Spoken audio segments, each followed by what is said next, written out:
Welcome to IMAX, the world's most immersive movie experience. Powered by a combination of the most advanced technology, we'll take you from the edge of your seat to the edge of reality.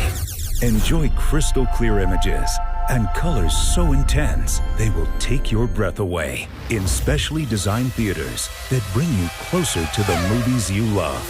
Huge panoramic screens that allow you to escape into your favorite movie scenes. And immersive sound that will surround you from here, here, and here. We can take you from a pin drop to the thunder of a jet engine.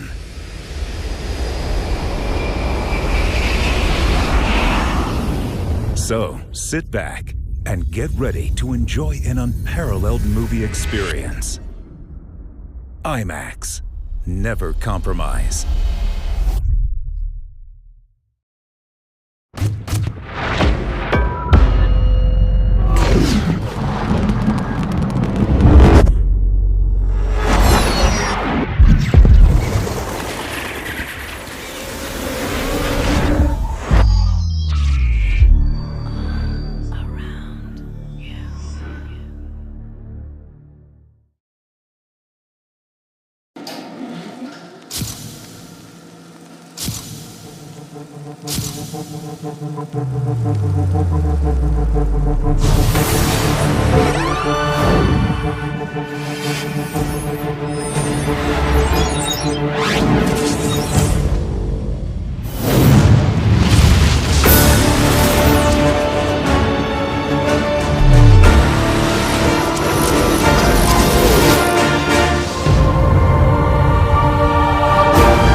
Gauri, ও গৌরী, এই গৌরী, গৌরী। গ্রামের মিঠো পথ ধরে হাওয়া ভেসে ভেসে গাছের সাথে ঠুক্কুর খেয়ে মুনিয়ার ডাকটা আবার তার কানেই ফিরে আসছে। গৌরী, ও গৌরী। মুনিয়া আরো একবার হাত দুটোকে ভাঁজ করে মুখের কাছে এনে সুর করে ডাক দিল বাড়ির একমাত্র দুধেল গাই গৌরীকে। কিন্তু না, মুনিয়ার ডাকে সাড়া দিয়ে তার ডাকের প্রত্যুত্তরে সেই চিরপরিচিত হাম্বা রব ভেসে এলো না। মুনিয়ার এবার গলার কাছের কান্নাটা দলা পাকিয়ে এলো। কোথায় গেল গৌরী? এদিকে সন্ধে হয়ে আসছে। একটা দুটো করে পাখি নিজেদের ভাষায় কথা বলতে বলতে বাসায় ফিরছে। সারাদিন গরু চড়িয়ে মুনিয়াও ঘরেই ফিরেছিল, কিন্তু তারপরেই আবিষ্কার করল তার সাথে গৌরী নেই। ওই পশ্চিমের মাঠের মাঝখানে দাঁড়িয়ে যত দূর অবধি চোখ যায় তার চতুর্দিকে কোথাও বাদামি উপর সাদা ছোপ শরীরটার অস্তিত্বই নেই। মুনিয়া তখন ভেবেছিল কচি ঘাসের খোঁজে গৌরী হয়তো আশেপাশেই কোথাও গেছে, তাই এক হাতে বাছুর সরলা আর অন্য হাতে কমলার দড়িটা ধরে তাদের টানতে টানতে নিয়ে গিয়ে চারপাশে খুঁজতে থাকে। এর আগেও এরকম দুবার হয়েছে। দুপুরে ঠা ঠা রোদে ক্লান্ত হয়ে গিয়ে যখনই মুনিয়ার পশ্চিমের মাঠের ধারের ঝাঁকড়া শিরিষ গাছের নিচে মাথা ঠেকিয়ে বিশ্রাম নিতে গিয়ে তন্দ্রা মতো এসেছে, সেই সুযোগে দুষ্টু গৌরী কচি ঘাসের লোভে দূরে সরে গিয়েছে। কিন্তু আজকের মতো কখনো বেপাত্তা হয়ে যায়নি। আর আজকেই মুনিয়াকে যেন কাল ঘুমে পেয়েছিল। চোখের পাতা দুটো কেউ যেন টেনে ধরে রেখেছিল আজ। তাই তো একেবারে সন্ধে হওয়ার মুখে এসে সরলার ডাকে ঘুম ভাঙল। সেই থেকে চিৎকার করে করে গৌরীকে ডেকে চলেছে সে। শেষবার তো ডাকতে গিয়ে চাপা কান্নায় গলাটা বুজে এলো মুনিয়ার। সন্ধে হয়ে আসছে, ঝাঁকড়া পলাশ গাছের পিছন দিয়ে সূর্যটা একটু একটু করে ডুবে যাচ্ছে। ঘরে যাওয়ার জন্য ক্রমাগত ডেকেই চলেছে সরলা, কিন্তু গৌরীকে না নিয়ে কি করে ফিরবে মুনিয়া? মা তো তাহলে পিঠে জ্বলন্ত আংড়া দিয়ে মেরে মেরে আধমরাই করে দেবে ওকে। কথাটা ভাবতে গিয়ে মুনিয়ার ডাগর দুই চোখ জলে ভরে উঠল। বাবা চলে যাওয়ার পর মাকে আজকাল বড় ভয় করে মুনিয়ার। কথায় কথায় মা কেমন রণচণ্ডী মূর্তি ধরে তেড়ে আসে। এই তো কদিন আগে খিদের জ্বালায় মুনিয়ার 1 বছরের ভাইটা কাকচিল তাড়ানো কান্না জুড়েছিল বলে মুনিয়া শুধু বলেছিল, এ মা, দেখছিস না ভাই কেমন কাঁদতেছে? ওর ক্ষুধা পাইছে, বুঝিস না? এটাই ছিল মুনিয়ার দোষ। মেয়ের কথা শুনেই পার্বতী কোলের ছেলেকে ধপ করে মেঝেতে বসিয়ে এলো পাথারি মার মেরেছিল মেয়েকে। আর আজ যদি শুনি মুনিয়ার ঘুমের জন্য গৌরী হারিয়ে গেছে, তাহলে বোধহয় দক্ষিণের পচা পুকুরের পানায় ডুবিয়ে মেরেই ফেলবে ওকে। একবার পাক মুনিয়া গৌরীকে আচ্ছাসে লেজ মুড়ে এমন শিক্ষা দেবে যে ব্যাটা আর কচি ঘাসের লোভ করবে না কখনো। মনে মনে প্রতিজ্ঞা করে সরলা আর কমলাকে গ্রামের ঠিক মধ্যিখানে বড় মোটা বটগাছের একটা ঝুড়ির সাথে বেঁধে দিল। পাতালকোট নামের প্রত্যন্ত এই গ্রামে বিদ্যুৎ এখনো নিজের চরণধুলি দেয়নি। গ্রামের মানুষদের প্রধান জীবিকা তাই চাষবাস, পশুপালন আর নিজেদের হাতের তৈরি শৌখিন জিনিস মাসের একদিন শহরের বাজারে বেচা। খুব বেশি না হলেও গ্রামে গোটা 50 ঘর লোকের বাস রয়েছে। জাতপাতের প্রভাব প্রবল না হলেও একেবারে শিথিল নয়, মানে উঁচু জাত নিচু জাতের আলাদা পুকুর না হলেও কোনো বামুন গিন্নিকে পুকুর পাড়ে দেখা গেলে অন্যেরা এমনিতেই জায়গা ফাঁকা করে দেয়। গ্রামের দক্ষিণ দিক দিয়ে কুলকুল করে বয়ে গেল কটকী নদী। এছাড়াও গোটা 4-5 পুকুর আছে গ্রামের ভিতর দিকে। পশ্চিমের মাঠ থেকে বেরিয়ে নাক বরাবর সোজা হাঁটলেই এসে পৌঁছানো যাবে গ্রামের মধ্যিখানে অবস্থিত এই বট গাছের নিচে। এই জায়গাটা গ্রামের চণ্ডীতলাও বটে। সারা দিনের কাজকর্ম সেরে সন্ধে থেকে রাত অবধি মানুষগুলো এখানে বসেই গল্পগাছা করে, হুকোটুকো টানে। মনি একবার ভাবলো এখানেই বরং দাঁড়িয়ে থেকে কারো আসার অপেক্ষা করে। খুড়ো জ্যাঠা বা মামা যেই আসুক না কেন, তার সাথেই বরং গৌরীকে খুঁজতে যাবে। কিন্তু পরক্ষণেই সেই চিন্তা বাতিল করে দিল মুনিয়া। কে কখন আসবে সেই অপেক্ষায় বসে থাকলে তো ওদিকে গৌরী আরও দূরে চলে যেতে পারে। সেও হয়তো বাড়ি ফেরার জন্য ছটফট করছে, পথ খুঁজে না পেয়ে আরও বেশি অস্থির হচ্ছে। না না, এখানে চুপচাপ দাঁড়িয়ে থাকাটা ঠিক হবে না। মুনিয়া বরং খুঁজতেই থাকুক।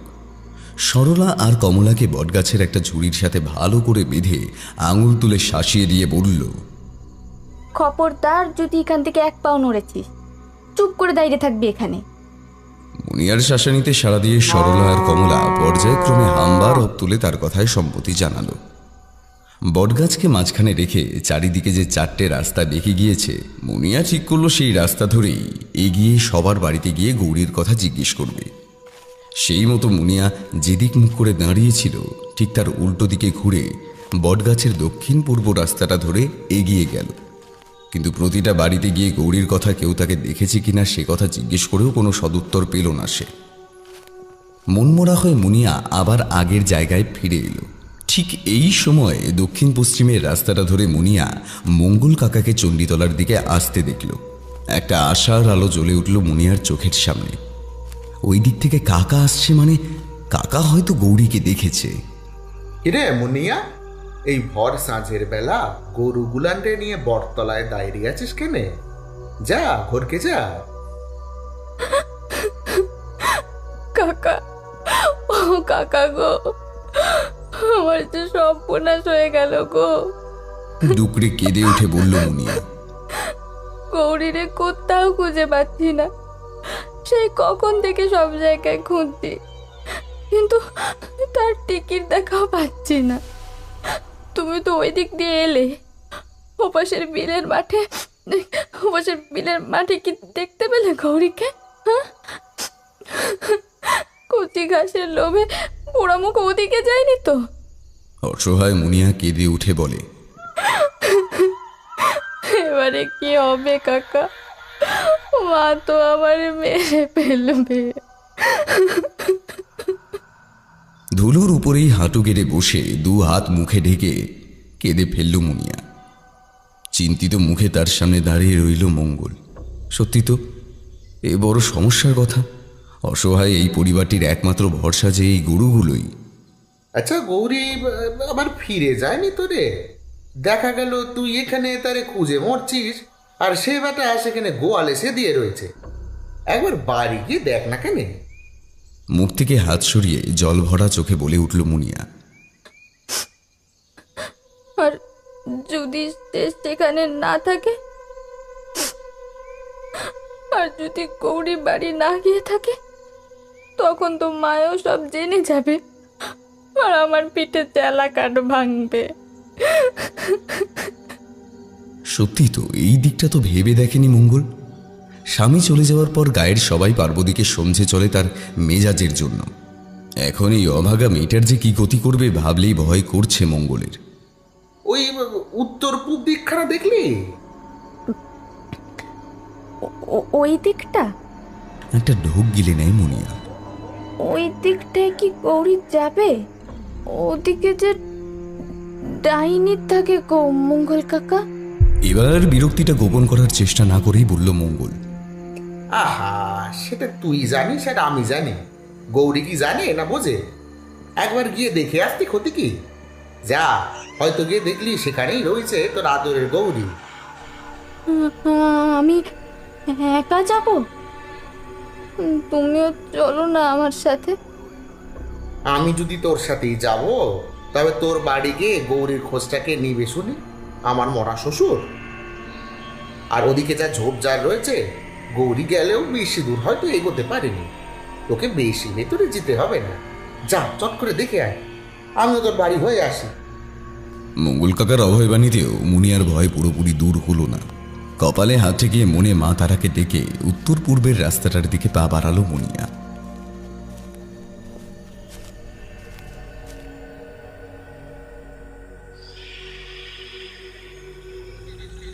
অন্ধকারের মধ্যে হাত বাড়িয়ে সলতের জায়গাটা তাকের উপর খুঁজতে গিয়েই হাত লেগে একটা পুরনো তেলের কৌটো ঠক করে এসে পায়ে পড়ল পার্বতীর। ব্যথায় মুখের রেখাগুলো সামান্য কুঁচকে উঠল মাত্র। মুখ দিয়ে আর একটাও শব্দ বের হলো না। কাজের সময় একটা জিনিস যদি খুঁজে পাওয়া যায়। দুপুরে খেয়ে দিয়ে বাসন মেজে বিছানায় গড়াতেই কোথা থেকে রাজ্যের ঘুম এসে জড়ো হয়েছিল আজ পার্বতীর চোখে। কোলের ছেলেটাও আজ সামান্য মাতৃদুগ্ধের আশায় তার সুধা ভাণ্ডার মুখে নিয়ে ঘুমিয়ে পড়েছে। মাতৃসুধা লাভে ব্যর্থ হয়ে কেঁদে ওঠেনি। অন্যদিন শেষ বিকেলেই গরুগুলো নিয়ে মুনিয়া ফিরে আসে ঘরে, কিন্তু আজ বিকেল গড়িয়ে ভর সন্ধে হয়ে গেল, তবু মেয়েটা ঘরে ফিরল না। নির্ঘাত কোথাও খেলতে লেগেছে। আসুক আজ ঘরে, খ্যাংরা দিয়ে এমন পেটাবে। হাতড়ে হাতড়ে সলতে আর তেলের হ্যারিকেনটা খুঁজে নিয়ে হ্যারিকেনের নামমাত্র তেলে আলো জ্বালালো পার্বতী। এইটুকু দিয়েই আজ রাতেরটুকু চালাতে হবে। ঘরে খুদকুড়ো যা আছে তাই দিয়ে রাতের রান্না সারতে হবে। মুনিয়ার বাবা তো পালিয়ে বেঁচেছে। দুটো ছেলে মেয়ে নিয়ে বউটা কেমন করে থাকবে সে কথা একবারও ভাবেনি। ছেলেটা হওয়ার পর বড় ধকল সইতে হয়েছিল পার্বতীকে। শরীর একেবারে ভেঙে গিয়েছিল। তার মধ্যেই মাঝরাতে যখন মুনিয়ার বাপ তার হাত ধরে টানছিল, দম বন্ধ হয়ে আসছিল তার। ধাক্কা দিয়ে সরিয়ে দিয়ে বলেছিল, সরদিনী, দু ছেলে মেয়ের বাপ হয়েছ, এখনো এত খাই কিসের? হ্যাঁ, দেখছো না শরীরের কি অবস্থা আমার? ব্যর্থ কামনার আগুনে পুড়তে পুড়তে পার্বতীর স্বামী রতন বলেছিল, দুটো বিয়েরই এই হাল। আমার ঠাকমা 8-8টা বাচ্চা বিয়েও দাদুর কাছে রেতের বেলা সোহাগ পেতে যেত, আর তোর শালা হ্যাঁ এইটুকুতে ভিজে ন্যাতা হয়ে গেছিস। কানাঘুষো খবর অনেকদিন আগেই এসে পৌঁছেছিল পার্বতীর কানে, কিন্তু ঠিক বিশ্বাস করতে পারিনি। মনে মনে একটা আশা ছিল, আর যাই হোক মানুষটা এমন কাজ করবে না। ঘরের বিয়ে করা বউয়ের উপর টান না থাকুক, নিজের ছেলে মেয়ে ছেড়ে সে যাবে না। কিন্তু পার্বতীর সেই আশায় জল পড়েছিল খুব তাড়াতাড়ি। রতন এসে স্পষ্ট জানিয়েছিল সে দুলে পাড়ার পারুলের সাথে ঘর বাঁধতে যাচ্ছে। এরকম নেতিয়ে পড়া বউ নিয়ে সে সংসার করতে পারবে না, তাই আগুনের খাপড়া পারুলের কাছেই সে চলল। পার্বতী কাঁদেনি, থেকে যাওয়ার জন্য অনুরোধও করেনি স্বামীর পায়ে পড়ে, শুধু জিজ্ঞেস করেছিল, ছোট চাউলটার কথা মনে পড়বে না? পারুল তো একটা বাঁজা, আটকুড়ি, ওর তো কখনো বাচ্চাও হবে না। সদর্পে মাটিতে পা ঠুকে জানিয়েছিল রতন, সেটাই তো চাই আমি। এই বাচ্চা ট্যাপও আমার ভাল লাগে না। এই বাচ্চা ট্যাপও আমার আর ভাল লাগে না। এই অবাগির পুতের জন্যই তো আজ আমার এই ঘর ছাড়তে হচ্ছে। চলে গিয়েছিল রতন। এই শেষ 8 মাসে আর খোঁজ নেয়নি। লোকমুখে শুনে স্বামী পরিত্যক্তা পারুলের সাথে তার ভালোই পীড়িত হয়েছে। মনে মনে গাল দেয় পার্বতী, মোর মোর মোর অবাগির বেটে, মুখে রক্ত তুলে ওলা উঠো হয়ে মোর। তবে এই হারে বাতাস লাগে পার্বতীর। কিন্তু পরক্ষণেই আবার জিভ কেটে মা তারার কাছে ক্ষমা চেয়ে নেয়। পারুলের কি দোষ? বাচ্চা হয়নি বলে শাশুড়ি আর স্বামী তাকে ত্যাগ দিল, সেই কোন ডবকা বয়সে। তার মরণ কামনাছে কি হবে? পার্বতীর ঘরের লোকটাই তো ঠিক নয়। আজ পারুল মরলে অন্য কোনো মেয়ে মানুষের কাছে যাবে। পুরুষ জাতটার উপরেই ঘেন্না ধরে গেল। তাই হাতের উল্টো পিঠ দিয়ে চোখের জল মুছে ঝিঙে করতে লাগলো পার্বতী। 2 দুধেল গাই, কয়েক বিঘা জমি আর ঘরের সামনে সবজি গাছ থেকে পাওয়া সবজি দিয়ে কোনো রকমে দিন চালাচ্ছে সেই 2 ছেলে মেয়ে নিয়ে। মেয়েটার বারন্ত বয়স, একটু মাছ দুধ ডিম দিতে স্বাদ হয়, কিন্তু সাধ্য কই তার। পাবি, ও পাবি, বলি ও পার্বতী, ঘরে আসিস নাকি লো? পার্বতী! বাইরে থেকে একটা সুতীক্ষ্ণ মহিলা কণ্ঠের ডাক শুনেই মেজাজটা বিগড়ে যায় পার্বতীর। পাশের ঘরে জবা দিদি রাখছে। পান চিবোতে চিবোতে এসে এই মহিলাই পার্বতীকে তার স্বামীর খোঁজ খবর দিয়ে যান। ইচ্ছে থাকলেও 2 কড়া কথা শোনাবার উপায় নেই তার। ঘরে ভালো মন্দ একটা পদ রান্না করলেই বাটি করে সেটা এসে দিয়ে যান। বটিটা কাত করে শুয়ে পাশে বসে খেলতে থাকা ছেলেটার দিকে চেয়ে বাইরে বেরিয়ে আসে পার্বতী। ও দিদি, তুমি আসো, দাবা এসে বসো। তা মুনিয়া কই রে? তাকে দেখছি না তো। কোথায় গেল সে? দাওয়ায় উঠে বসতে বসতে জিজ্ঞেস করে ওঠে জবা দিদি। আর তখনই আকাশের বুক চিরে একটা সরু আলো রেখা এদিক থেকে ওদিক অব্দি শাখা প্রশাখা বিস্তার করে ঝলসে উঠল। পার্বতীর মনে পড়ল সন্ধে থেকে রাত গড়িয়ে গেল, কিন্তু তার মেয়েটা এখনো বাড়ি ফেরেনি। পার্বতীর সারা শরীর থরথর করে কেঁপে উঠল, চোখে মুখে আতঙ্ক খেলা করে গেল। মাথাটা ঘুরে গিয়ে টলে পড়ে যাওয়ার উপক্রম করতেই জবা দিদি এসে তাকে বুকের মধ্যে টেনে নিল। জবা দিদির মুখের মধ্যে মুখ গুজে বিড়বিড় করে বলতে লাগলো পার্বতী, মুনিয়া, মুনিয়া এখনো ঘরে বেরেনি। কোথায় গেল মেয়েটা আমার? মুনিয়া, মুনিয়া। বিড়বিড় করতে করতেই অস্ফুটে চাপা একটা শব্দ করে কেঁদে উঠল পার্বতী। ওই দেখো, কি হল রে? হ্যাঁ, তারপর এক ঝটকায় নিজেকে জবা দিদির বন্ধন থেকে মুক্ত করে নিয়ে ছুটে বেরিয়ে গেল ঘরের সীমানা ছাড়িয়ে। বলি ও মা গো, কোথায় যায়? দেখো দেখি। দুশ্চিন্তাগ্রস্ত জবা একবার ইতস্তত করে ঘরে ঢুকে ছেলেটাকে কোলে নিয়ে পার্বতীর পিছন পিছন দ্রুত পায়ে হাঁটতে লাগলো। মুনিয়া, মুনিয়াকে দেখেছো গো তোমরা কেউ? হ্যাঁ, এখনো ঘরকে ফেরেনি। সেই দুপুরে গরুগুলো নিয়ে চড়াতে বেরিয়েছিল, এখনো ঘরকে ফেরেনি। দেখেছো গো? হ্যাঁ, তোমরা কেউ দেখেছো? পথের মধ্যে যার সাথেই দেখা হলো আকুল হয়ে পার্বতী সকলকে একই কথা জিজ্ঞেস করলো, কিন্তু কারোর কাছ থেকে কোনো ইতিবাচক উত্তর পেল না। এ তো দেখছি রতনের পরিবার এদিকে আসছে দেখছি। সমবেত কয়েকজন পুরুষ মানুষের কণ্ঠস্বরে হুঁশ ফিরে এলো পার্বতী। রুমকে দাঁড়িয়ে মাথার ঘোমটাটা বড় করে টেনে নিল সে। রতন তাকে ত্যাগ করলেও তার পরিচয়টা আজও ঝেড়ে ফেলতে পারেনি পার্বতী। তাই আজও গ্রামের সকলে তাকে রতনের পরিবার বলেই সম্বোধন করে। নিজের নামটা তাদের মুখে শুনতে পেয়েই উৎসুক হয়ে ঘোমটার আড়াল থেকেই তাদের দিকে চেয়ে রইল পার্বতী। একজন পুরুষ একটু এগিয়ে এসে বলল, আরে কি ব্যাপার বলো ধীর বাবু? সেই কখন থেকে তোমার দুটো গায়ে চণ্ডীতলায় বাঁধা রয়েছে, ডেকে ডেকে সারা হয়ে গেল, বলি গোয়ালে তুলবে না তাদের? মুনিয়া আজ তাদের এমন করে বেঁধে রেখেছে কেন?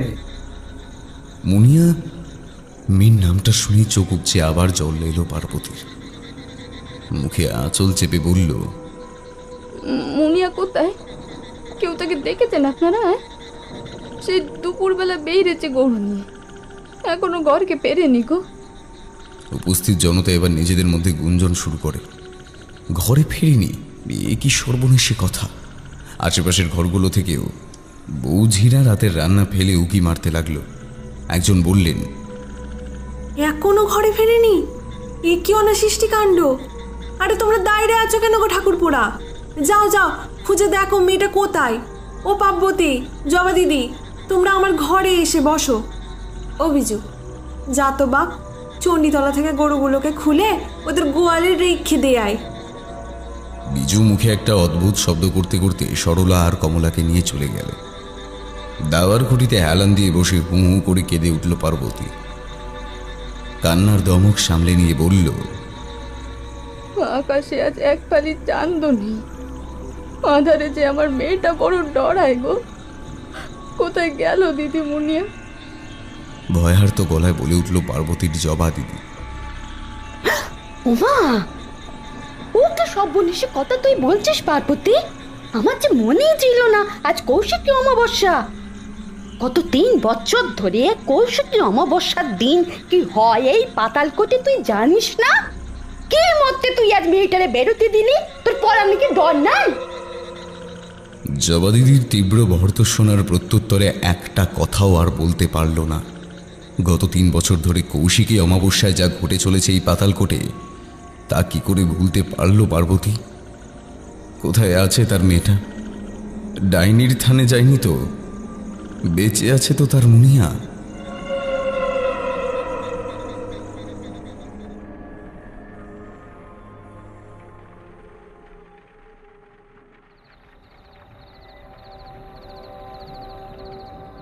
তিলের নাড়ু খাবে কি নাকি গো মেয়ে? একটা খেয়ে দেখো না, ভালো খেতে। জোরে জোরে মাথা নেড়ে নেতিবাচক উত্তর দিল মুনিয়া। আটু দুটোকে বুকের কাছে আরো জড়ো করে পরনের মলিন জামাটা দিয়ে ঢেকে দিল। 2-1টা মশা বিনবিন করে তার চারপাশে ঘুরছে, সুযোগ বুঝে হুল ফুটিয়ে দিচ্ছে শরীরে। কিন্তু সেই সব দিকে নজর নেই তার। সে শুধু ভাবছে কতক্ষণে বাড়ি ফিরবে। বাড়ি ফিরে খ্যাংরার বাড়ি খাবে তাও ভালো, কিন্তু এখান থেকে শুধু বেরোতে চায় সে। খাবে না কেন গো? তোমার কি ক্ষুধা পায় নাই? বুড়িটা এবার তার খুব কাছে এসে মুখে অপার্থিব একটা হাসি ফুটিয়ে বলল। মুনিয়া ভয়ে কেঁপে উঠল থরথর করে, ফুঁপিয়ে কেঁদে উঠে বলল, আমি আমি ঘর যাব, মায়ের কাছে যাব। আমার পথ দেখিয়ে দাও বুড়িমা, আমি মায়ের কাছে যাব। যাবে তো বাড়িতে, মায়ের কাছে তো তুমি ফিরবে বাচ্চা। এই দুনিয়ায় মা ছাড়া আর কেউ আপন হয় নাকি? মায়ের না থাকার যে কি জ্বালা, তা আমার থেকে ভালো খেয়ে বোঝে। কথা বলতে বলতে নিজেই আধময়লা শাড়ির আঁচলে চোখ মুছেন বৃদ্ধা। কোনো এককালে এর রং ছিল ধবধবে সাদা। অবাক হয়ে তার দিকে তাকিয়ে থাকে মুনিয়া। মঙ্গল কাকার কথা শুনে দুরু দুরু বুকে এই জায়গার পথ ধরেছিল মুনিয়া। বারবার কাঁপা কাঁপা গলায় গৌরীর নাম ধরে ডাকছিল, কিন্তু ওর কোনো সাড়া পায়নি। একসময় কিছুটা জঙ্গলের ফাঁকে দুটো জলে চোখ দেখে আশার আলো দেখতে পেয়েছিল মুনিয়া। গৌরী ভেবে এগিয়ে গিয়েছিল সেদিকে, আর তারপরেই বুঝতে পেরেছিল মস্ত বড় ভুল করেছে। ডাইনি বুড়ির খপ্পরে এসে পড়েছে সে। ভিতরে ঢুকতেই বুড়ি তার হাত ধরে বলেছিল, কে গা তুমি? কাদের বাড়ির মেয়ে? মুনিয়া কথা বলতে পারেনি কোনো। ভয়ে সে কাঁপছিল ঠক ঠক করে। তার মধ্যে কাঁপা কাঁপা গলায় বলেছিল, আমি এখানে গৌরীকে খুঁজতে এসেছি। ও নেই এখানে। আমি তবে ঘর যাই। যাবে তো ঘরে তো যাবেই, কিন্তু তার আগে আমার ঘরে একটু পায়ের ধুলো দে যাও। কতদিন আমার ঘরে কেউ আসে না জানো। মুনিয়া বাধা দিতে চেয়েও পারেনি। বুড়ি যেন ওকে বশ করে ফেলেছিল। মুখ থেকে একটা কথাও সে বের করেনি। বুড়ি তাকে হাত ধরে টেনে এনে এখানে বসিয়ে দিয়ে গেছে। এখানে একটু বসো বাছা। আমি রেতের রান্নাটা সেরেই তোমায় খেতে দেব। দুটো না খেয়ে গেলে আমার ভারী কষ্ট হবে গো। মুনিয়া অবাক হয়েছিল শুনে। ডাইনি তো নিজেই ছোট ছোট মেয়েদের রক্ত চুষে খায়, সে আবার অন্য কেউ না খেলে কষ্ট পায় নাকি? ডাইনিরও তবে কষ্ট হয়? মায়ের কাছে গল্প শুনেছে মুনিয়া। ডাইনিদের খুব ভয়ঙ্কর দেখতে হয়। মাথায় সনের নুড়ির মতো চুল থাকে, হাতে থাকে বড় বড় নখ। সেই নখ দিয়েই তো ছোট ছোট মেয়েদের বুক চিরে রক্ত বের করে বড় বড় দাঁত দিয়ে চুষে খেয়ে নিজেদের খিদা মেটায়। প্রতি বছর কৌশিকী অমাবস্যায় সে নিজের খিদে মেটায় 1 বছরের জন্য। গত কয়েক বছর ধরে এই গ্রামে এই চলে আসছে। এই বিপদ থেকে বাঁচার জন্য পাতালকোট গ্রামের মানুষ গত বছরে একজন সিদ্ধতান্ত্রিককে ডেকে এনেছিল, কিন্তু সে এসে কিসব পুজো করে নিজের অপারগতার কথা জানিয়ে চালকলা নিয়ে চলে গিয়েছিল। বলেছিল নিজেদের পাপের শাস্তি এভাবেই ভোগ করতে হবে তাদের। ভয়ে শিহরিত মানুষগুলোর মুখ থেকে কোনো কথা সরেনি। নিজেদের সন্তানকে শুধু তারা আগলে রেখেছিল বুকের কাছে, আর প্রস্তুত হয়েছিল মানসিকভাবে। এই নাও গো মেয়ে, খেয়ে নাও। ঘরে তো বেশি কিছু ছিল না, তাই যা ছিল তাও যা দিয়ে এটা বানিয়েছি। খাওয়া হয়ে গেলে ঘরের মেয়ে ঘরে ফিরে যেও, মায়ের কোলে ফিরে যেও। আমি ফিরে যাব? তুমি তার মানে আমাকে খাবে না, এমনি এমনি ছেড়ে দেবে? বিস্ময় ঝরে পড়ে মুনিয়ার গলা থেকে। ডাইনি তার রক্ত চুষে খাবে না, উল্টে তাকে খাবার খাওয়াচ্ছে। মুনিয়া যেন তার শোনা গল্পকথার সাথে বুড়িকে ঠিক মেলাতে পারে না। অবিশ্বাসী গলায় সে প্রশ্ন করে। তার প্রশ্ন শুনে ফোকলা মুখে হেসে ওঠে বুড়ি। মুনিয়ার গাল টিপে দিয়ে বলে, বালাই ষাট, আমি রক্ত চুষে খেতে যাব কেন? এ জঙ্গলে যা ভাই তাই সিদ্ধ করে খাই। তবে যে ওরা বলে তুমি ডাইনি, তুমি প্রতি বছর বাচ্চা মেয়ের রক্ত খেয়ে খিদে মেটাও, এসব সত্যি না? এক মুহূর্তের জন্য বুড়ির চোখ দুটো জ্বলে উঠতে দেখল মুনিয়া। তারপরেই সব শান্ত হয়ে গেল। জঙ্গলের মধ্যে থেকে একটানা ঝিঝির ডাক ভেসে আসছে। রাত আরো গভীর হচ্ছে। উত্তর না পেয়ে মুনিয়া আবার প্রশ্ন করল, কি হলো বলো না বুড়িমা, এসব সত্যি নয়? বলবো, সব বলবো, কিন্তু তুমি আগে খেয়ে নাও না মেয়ে। খাবার যে ঠান্ডা হলে আর মুখে তোলা যাবে না। গল্প শোনা লোভেই হোক বা খিদের জ্বালায় বড় একটা গ্রাস মুখে তুলে বুড়ির মুখের দিকে জিজ্ঞাসু দৃষ্টিতে তাকিয়ে থাকে। একটা দীর্ঘশ্বাস ফেলে বুড়ি মাটিতে থেবড়ে বসল। তারপর বলতে শুরু করলো তার জীবনের এক অনাবিষ্কৃত অধ্যায়ের কথা। সে অনেক বছর আগেকার কথা। তোমরা তখনও জন্মাওনি। তোমাদের বাপ মায়েরাই সব তোমাদের মতোই ছিল। সে বছর বন্যা এলো। কটকি তো এমনিতে ছোট আর শান্ত নদী, কিন্তু সে বছরে প্রচণ্ড বৃষ্টিতে সেও কেমন যেন খেপা ষাঁড়ের মতো ফসে উঠল। দূর থেকেই তার গর্জন শুনতে পেতাম আমরা, আর ভয়ে ভয়ে ঘরের দর দিয়ে ছেলে মেয়েকে বুকে কাছে জড়ো করে বসে থাকতাম। সেদিন রাত থেকেই বৃষ্টির দৌড় বেড়ে গিয়েছিল। ঘরে একদানা খাবার নেই। মাঠের সব ফসল ভেসে গিয়েছে। ছেলে মেয়ে দুটো খিদে পেটে কাঁদতে কাঁদতে ঘুমিয়ে পড়েছে। মা হয়ে ওদের সেই কান্না আমি সইতে পারিনি।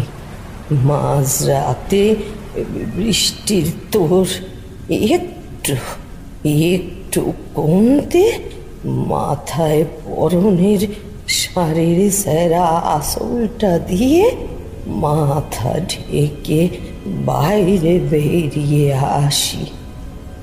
কাছেই একটা ডুমুর গাছ ছিল। ভেবেছিলাম গাছের মাথায় উঠে দেখব, যদি যদি দু চারটে ফল পাই, তাই দিয়ে ছেলে মেয়ে দুটাকে ভুলিয়ে রাখবো। সেই ভেবেই আঁচলটা গাছ কোমর বেঁধে তর করে উঠি পড়ি ডুমুর গাছের মাথায়। আর আর তখনই দেখলাম।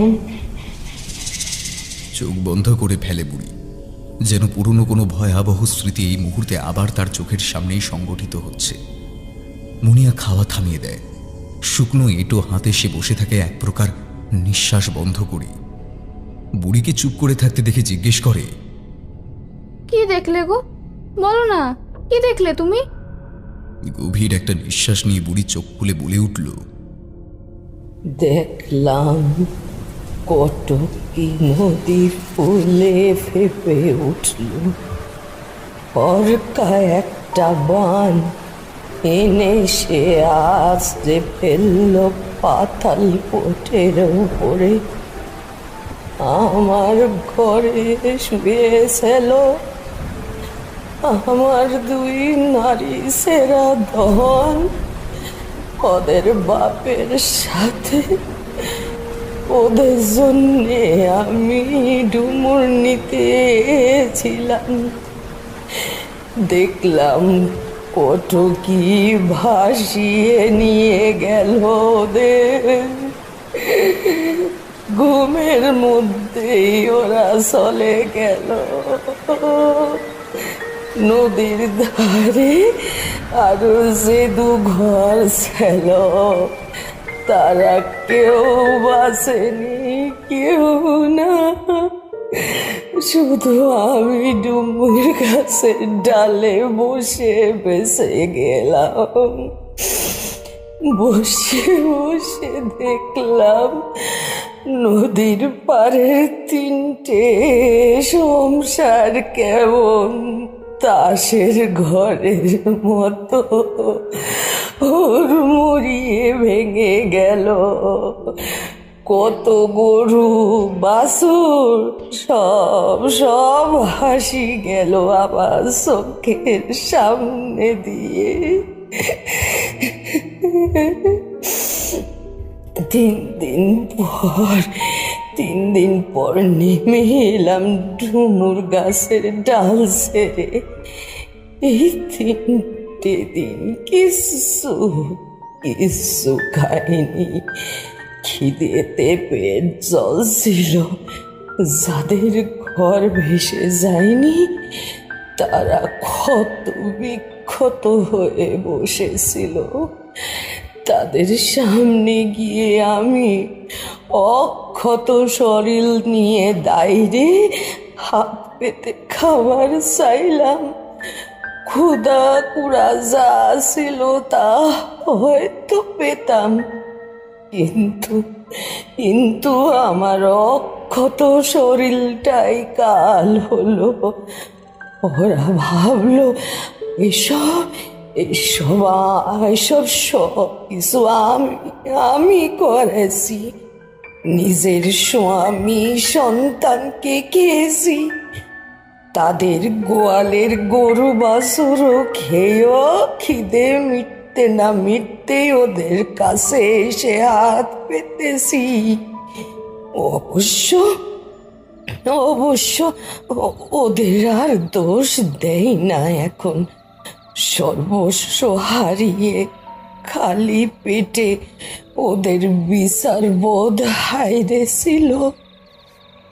তখন বুঝিনি গো, মনে মনে অনেক গাল পেরেছি, কিন্তু এখন আর সেসব মনে রাখতে চাই না গো। একটানা কথা বলে বুড়ি থামল। চোখে তার চিকচিক করছে জল। মুনিয়া বাঁ হাত দিয়ে তার চোখের জল মুছিয়ে দিয়ে বলল, তুমি কেঁদো না ঠাকমা, আমি ফিরে গিয়ে সবাইকে বলে দেব। ওরা ভুল জানে, তুমি মোটেই ডাইনি নাও। তখন সবাই এসে তোমায় ফিরিয়ে নিয়ে যাবে, দেখো। বাচ্চা মেয়ের সরল কথা শুনে বুড়ির ফোকলা মুখে হাসি ফুটে ওঠে। মুনিয়ার মাথায় হাত বুলিয়ে বলে,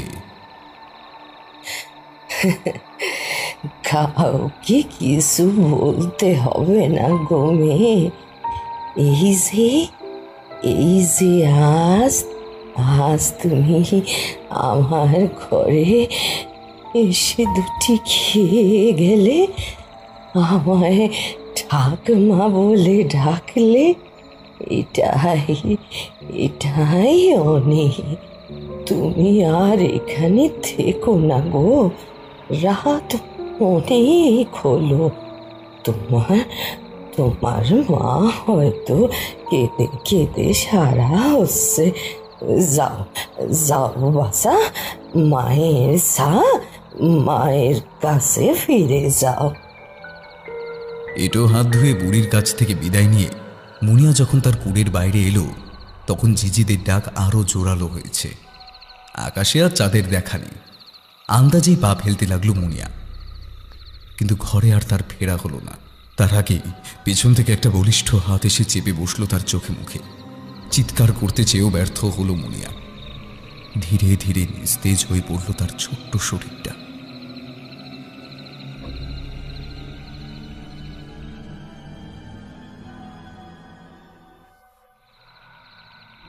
পেলে গো? হ্যাঁ, পেলে তোমরা মুনিয়াকে?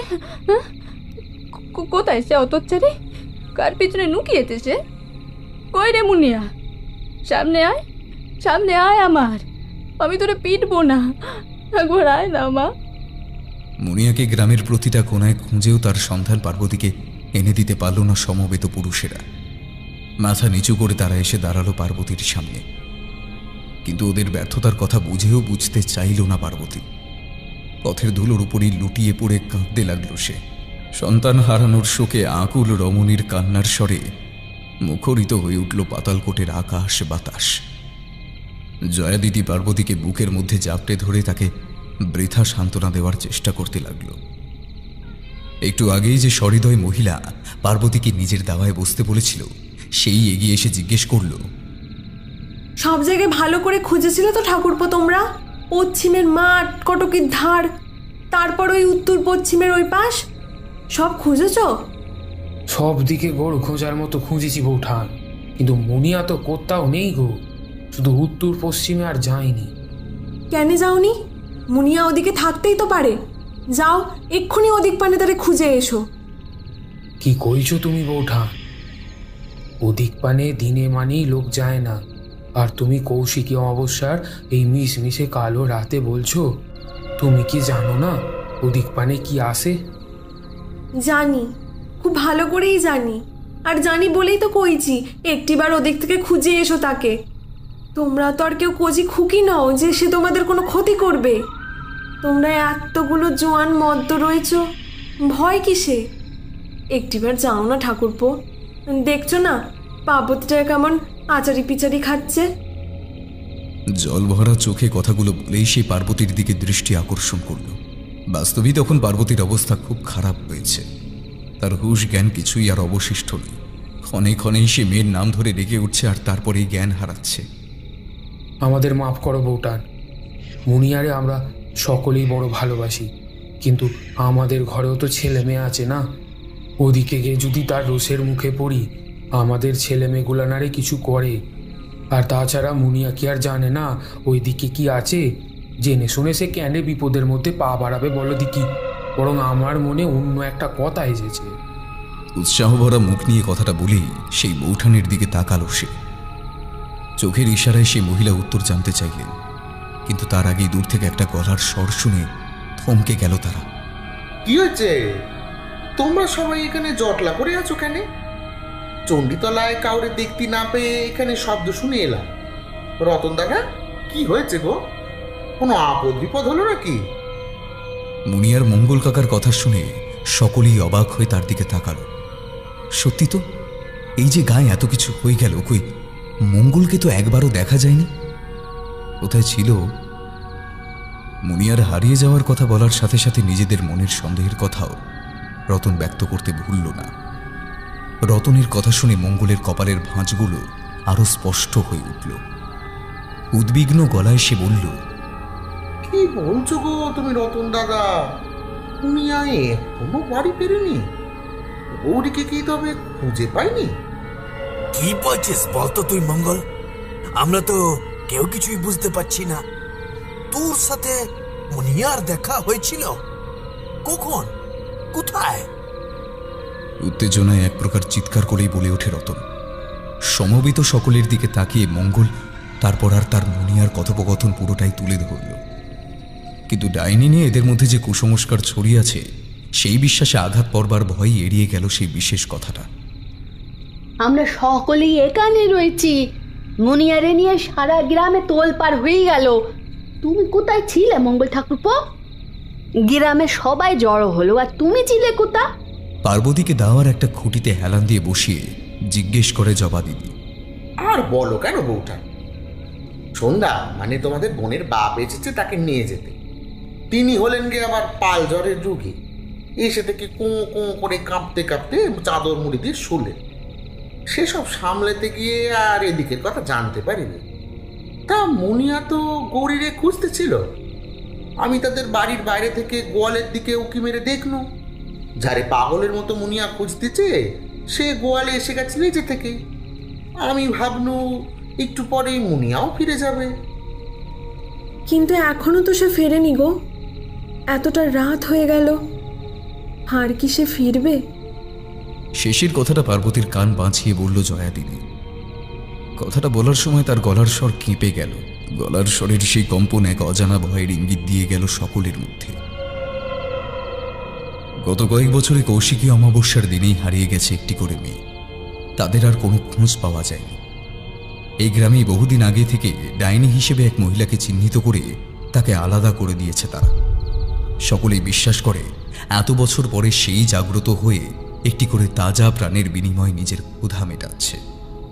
কিন্তু সব জেনেও কোনো ব্যবস্থা তারা করতে পারেনি এর প্রতিকার হিসেবে। পূর্বপুরুষের ভিটেমাটি ছেড়ে অন্য কোথাও যাওয়ার ব্যবস্থাও করতে পারেনি। প্রত্যেকেই যে গরিব, এই গ্রাম ছেড়ে চলে গেলে যে অনাহারে মরবে সকলে। তাও গত বছরে বামুনবাড়ির কর্তার কাছে নিজেদের এই সমস্যার কথা নিয়ে গিয়েছিল তারা। সব শুনে উনি ওনার এক গুরু ভাইকে খবর দিয়ে আনিয়েছিলেন এই গ্রামে। তিনি নাকি সিদ্ধ পুরুষ, তার গণনা কখনো ভুল হয় না।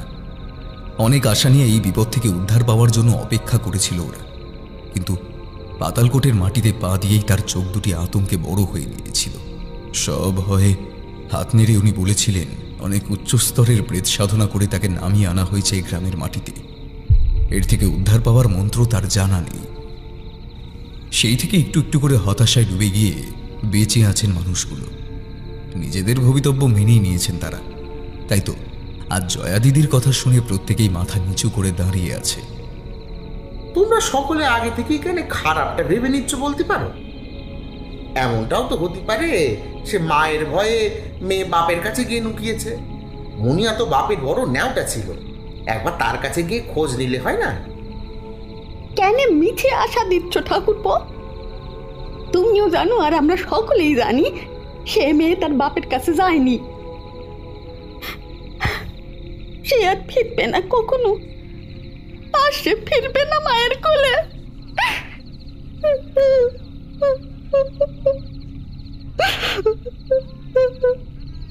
তবু খোঁজ নিতে দোষ কি? আকুতি ভরা গলায় বলে ওঠে মঙ্গল। উপস্থিত সকলের বুকেই সে দুঃখ ছাড়িয়ে যায়। নিস্তব্ধ রাতে মঙ্গলের কথাকে নীরবে সকলেই সমর্থন করে। রতনের কাছে যাওয়ার জন্য সকলেই প্রস্তুত। আর ঠিক সেই সময়ে রাতের আকাশ বাতাস দীর্ণ করে পার্বতী কুঁকিয়ে ওঠে। পেলে না তো? আমার মেয়েটারে তোমরা কেউ খুঁজে পেলে না, আর পাবেও না, আর পাবে না। ওরে যে ডাইনিতে নিয়ে নিচ্ছে। আচ্ছা জবা দিদি, তখনই সে নিশ্চয় মুনিয়ারে মেরে তার সব রক্ত শুষে নিচ্ছে। কিন্তু কিন্তু ওইটুকু রক্তে কি আর তার খেতে মিটবে? মেয়েটা তো খাবার বেশি খায়নি, শুধু তো মারই খেয়েছে। ওর বাপের উপর রাগ করে ওরে মেরেছি। ক্ষুধায় জ্বালায় চাওয়াল কানলেও তারেই মেরেছি।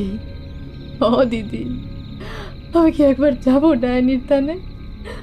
আমি আমি যাই বলো? হ্যাঁ, দেখি মেয়েটার শরীরের কিছু যদি। ধুলো মাখা পথের থেকে উঠে দাঁড়ায় পার্বতী। তার চোখের দৃষ্টি ঘোলাটে। সে আর নিজের মধ্যে নেই। সত্যি সত্যি সে ডাইনির থানে মেয়েকে খুঁজতে যেতে উদ্যত হয়। বেগতিক দেখে জয়া তার হাত ধরে তাকে আটকে বলে, এই পার্বতী, কি পাগলামি করছিস? ছেলেটাকে দেখ, ওরা তো সবাই যাচ্ছে মুনিয়াকে খুঁজতে। তুই বস এখানে। না, আমি যাব। ঝাড়া দিয়ে পোকা ঝাড়ার মতো জয়া দিদির হাত ঝেড়ে ফেলল পার্বতী। এক আসরিক শক্তি যেন ভর করেছে তখন পার্বতীর শরীরে। জয়া আর জবা নিজেদের সর্বশক্তি প্রয়োগ করেও আটকে রাখতে পারছে না পার্বতীকে। আঁচল বুক থেকে খসে পড়ে মাটিতে লুটোচ্ছে। আর পার্বতী একইভাবে বলে চলেছে, ছেড়ে দাও, ছেড়ে দাও, আমি যাব। দেখি দেখি সেই ডাইনির কত ক্ষমতা, যে মায়ের কোল থেকে মেয়েকে কেড়ে নেবে। সে নিজেও তো একদিন মা ছিল। সে কি জানে না সন্তান হারানোর কি যাতনা? তোমরা আমায় ধরে রেখেছো কেন? যেতে দাও, যেতে দাও, আমায় যেতে দাও।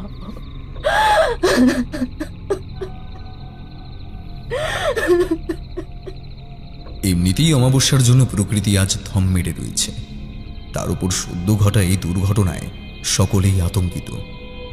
এরই মধ্যে পার্বতীর এই বিকার যেন সবার বুকে কাঁপন ধরিয়ে দিচ্ছে। জল ঢালো গো, জল ঢালো। মেয়ের শোকে বিকার উঠতেছি, জল ঢালো ওর মাথায়। ভিড়ের মধ্যে থেকে কে যেন চিৎকার করে বলে উঠল। সাথে সাথেই এক ঘড়া জল এনে কেউ ঢেলে দিল পার্বতীর মাথায়। আকাশের বুক চিরে ঘন ঘন বিদ্যুৎ চমকাতে লাগলো। একটা ধুলোর ঝড় যেন চণ্ডীতলার কাছে পাক খেতে লাগলো। এই সবই এই গ্রামের মানুষদের পূর্ব পরিচিত। ঘরে ফেরার জন্য সকলেই উসখুস করতে লাগলো। একটা রাতচরা পাখি কর্কশ শব্দে ডাকতে ডাকতে এক অশুভ ইঙ্গিত দিয়ে গেল যেন। মুনিয়া, মুনিয়া রে, কোথায় গেলি মা? ফিরে আয় মা, ফিরে আয়।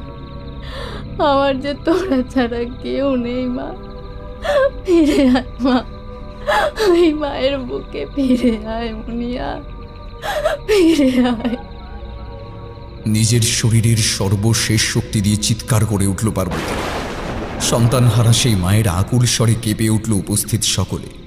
নিজের সব শক্তি শেষ করে মেয়েকে ডেকে জ্ঞান হারালো পার্বতী।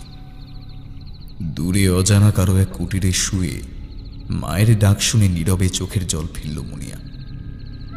ইচ্ছে থাকলেও মায়ের ডাকে আজ আর সাড়া দিতে পারল না সে। হাত মুখ বাঁধা অবস্থায় অসহায়ভাবে এখানে পড়ে রয়েছে সে। দূরে ধনির আগুনে চারিপাশের নোংরা পরিবেশ দেখে পেট গুলিয়ে বমি আসছে তার। অধীর আশায় সে অপেক্ষা করছে মুক্তির।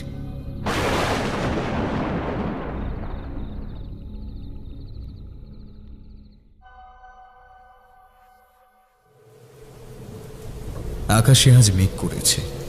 থেকে থেকে মেঘের গর্জন বুকের ভিতরটা যেন কাঁপিয়ে দিচ্ছে। তার সাথে পাল্লা দিয়ে বাড়ছে হাওয়ার বেগ। বন্ধ দরজা জানলার কপাটগুলো পর্যন্ত কাঁপছে থরথর করে।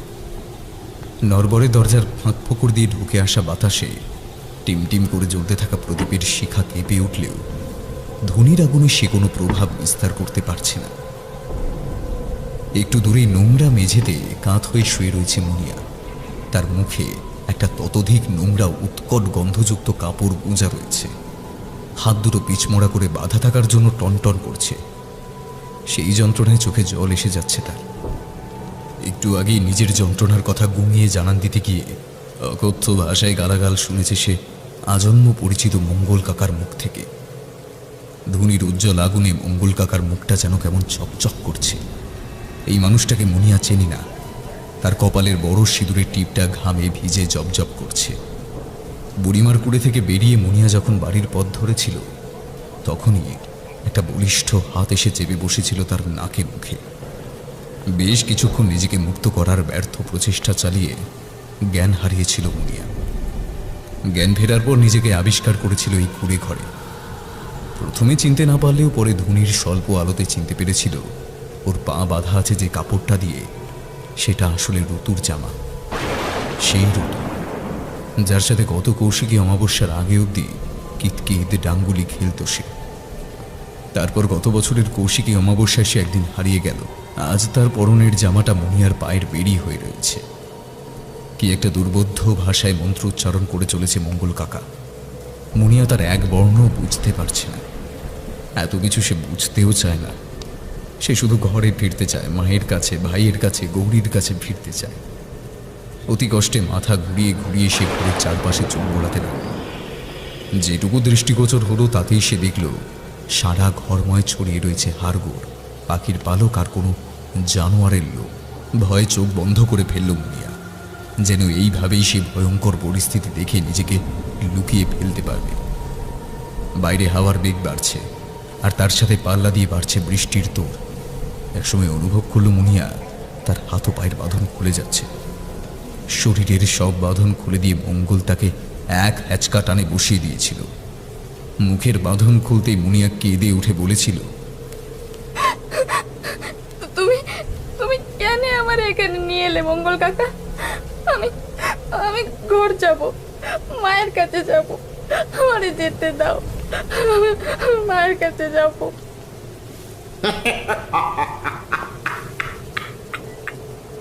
তোরে যেতে দেওয়ার জন্য তো আমি এখানে আনি নাই রে। তুই বা তোদের মতো বাকিরা না আসলে আমি আমার বোনটারে ফেরত পাবো কেমনে? তোমার বোন? তোমার বোন কবে আছে মঙ্গল কাকা? কই, তারে তো কখনো দেখি নাই। দেখিসনি না? তাও তো ঠিক, তোরা তো ওকে দেখিস না। খুব সুন্দর দেখতে ছিল তাই, একেবারে মেমেদের মতো ধলা গায়ের রং, এক মাথা চুল, টিকলো নাক। ওই দেখ, ওই দেখ, ওইদিকে রয়েছে আমার বোন, আমার বাতাসি। কথা শেষ করেই মঙ্গল হাত তুলে মুনিয়ার পিছন দিকে নির্দেশ করে। মঙ্গল কাকার দেখানো দিকে তাকিয়ে দেখল মুনিয়া, আর তারপরেই ভয়ে ঘেন্নায় হরহর করে বমি করে দিল। মুনিয়ার থেকে ঠিক ৩-৪ হাত দূরেই শোয়ানো রয়েছে একটা ৩ থেকে ৪ ফুটের কঙ্কাল। সময়ের সাথে সাথে সেই কঙ্কালের হাড়গুলো আলাদা হয়ে গিয়েছে। সেই আলাদা হয়ে যাওয়া হাড়গুলোকে জায়গা মতো সাজিয়ে তাতে একটা সুন্দর নতুন গোলাপি জামা পরানো হয়েছে। হাঁ করা মুখগহ্বরের ভিতর থেকে একটা আরশোলা সুর নাড়াতে নাড়াতে বেরিয়ে এসে অন্ধকার ঘরে হারিয়ে গেল। তোমার বোন তো মরে গিয়েছে মঙ্গল কাকা, তাকে কিভাবে ফেরত পাবে তুমি? বাবু বাবু, বাতাসিরে ফিরে পাওয়ার জন্যই তো এত কষ্ট, এত সাধনা। প্রতি বছর কৌশিকী অমাবস্যার রাতে একজন মেয়েদের উৎসর্গ করতে হবে। তারপরেই বাতাসি ফিরে আসবে আমার ঘরে, আমার সন্তান হয়ে। আর ওকে যেতে দেব না আমি আর তোর কাকি। আশায় উজ্জ্বল হয়ে উঠল মঙ্গলের মুখ। সে এক দৃষ্টে তাকিয়ে রইল জ্বলতে থাকা আগুনের দিকে। তাই সে দেখতে পেল না ক্রমে ঘৃণায় কুঁচকে ওঠা মুনিয়ার মুখটা। একদলা থুতু মঙ্গল কাকার মুখে ছুঁড়ে দিয়ে মুনিয়া বলল, তার মানে এই গায়ে কোনো ডাইনি নেই? এইসব তুমি করেছো মঙ্গল কাকা? আর সকলে এতদিন ওই পুরী মানুষটারে দোষারোপ করে গেছে। ছি ছি ছি, আবার কি রে? আমার বোনটারে যখন এই পিশাচগুলো ছিঁড়ে খুঁড়ে খেলো, ওই তখন তো কেউ ছি বলেনি। আর তুই এতটুকুন পুচকি মেয়ে আমার মুখে থুতু দিলি? এত বড় আসপত্তা তোর! কি করবে? কি করবে তুমি আমায় নিয়ে মঙ্গল কাকা? ঋতু, মালা, ওদের সাথে তুমি কি করেছো? ওদের সাথে যা করেছি তোর সাথেও তাই করবো আমি। দেখবি ওদের, দেখবি নাকি তোর খেলুড়ের সাথীদের? ওই দেখতে পেয়েছিস? মঙ্গল হাত তুলে আগুনের দিকে নির্দেশ করে। সভয়ে সেদিকে তাকায় মুনিয়া, কিন্তু দুহাত দূর থেকে কয়েকটা ছোট্ট কালো কালো শুকনো জিনিস ছাড়া আর কিছুই দেখতে পেল না। জিনিসগুলো যে ঠিক কি সেটাও তার ক্ষুদ্র মস্তিষ্কে প্রবেশ করল না। মুনিয়ার জিজ্ঞাসু দৃষ্টিতে ওইদিকে তাকিয়ে আছে দেখে মঙ্গল নিজেই বলল, ওগুলো রে বলে জনি। জনি মানে বুঝোস তো মুনিয়া? তুই তো কত মাসই বড় হলি, তুই তো সব বুঝবি। আমার বাতাসিরে ফেরত পাওয়ার জন্য সদ্য বড় হওয়া মেয়েদের 8টা জমি লাগবে। সেই সব যদি আমার ডেকে আনা পেতেরে উৎসর্গ করে, তবেই আমার ঘরে ফিরে আসবে আমার বাতাসি। আচমকা একটা শব্দে কথা থেমে গেল মঙ্গলের। হাত পায়ের বাঁধন খোলা থাকায় মুনিয়া মঙ্গলের অন্যমনস্কতার সুযোগ নিয়ে ছুটে গিয়েছিল দরজার কাছে। কিন্তু সে পালানোর আগেই মঙ্গলের বজ্র কঠিন হাত খামছে ধরে তার মাথার এলোমেলো চুল। ছেড়ে দাও গো কাকা, আমি ছেড়ে দাও, আমার লাগতেছে, এবারে ছেড়ে দাও। ছেড়ে দিব? শয়তান নিয়ে তোরে আমি কি করি দেখ এবার। তোরে আমি এমন যন্ত্রণা দেব যে মরার আগ অব্দি ভুলতে পারবি না। মুনিয়ার ছোট্ট শরীরটাকে সে আছড়ে ফেলল কঠিন পাথরের মেঝেতে।